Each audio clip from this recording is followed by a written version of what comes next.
এই রাম করে একদিন মোগলাই পরোটা বানাই খালি বাজার থেকে আর কিনে খাতি মন চাবেন না। তা নিয়ে নিচ্ছি মিডিয়াম সাইজের 3টে আলু। আলুগুলো কুড়নি দিয়ে কুড়াই নেব।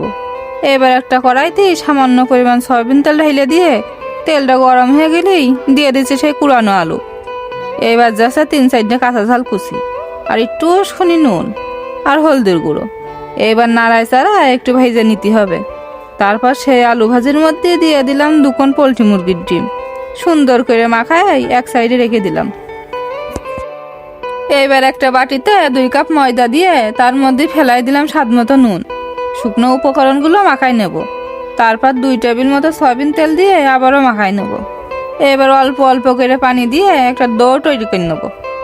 ওপর দিয়ে আবার একটু সয়াবিন তেল দিয়ে মাখাই নিয়ে থুয়ে দিতে হবে 30 মিনিটের জন্য রেস্টে। 30 মিনিট পর ফিরে এসে এরকম 3 ভাগে ভাগ করে নিলাম।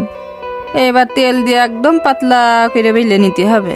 তার পাশে আলু ও ডিম মাখানোগুলো মাঝখানে দিয়ে চারপাশ থেকে উঠে ভাজতে নিতে হবে। তাই এটা কিন্তু বেশি সময় রাখা যাবে না, বানায় ভেজে ফেলতে হবে।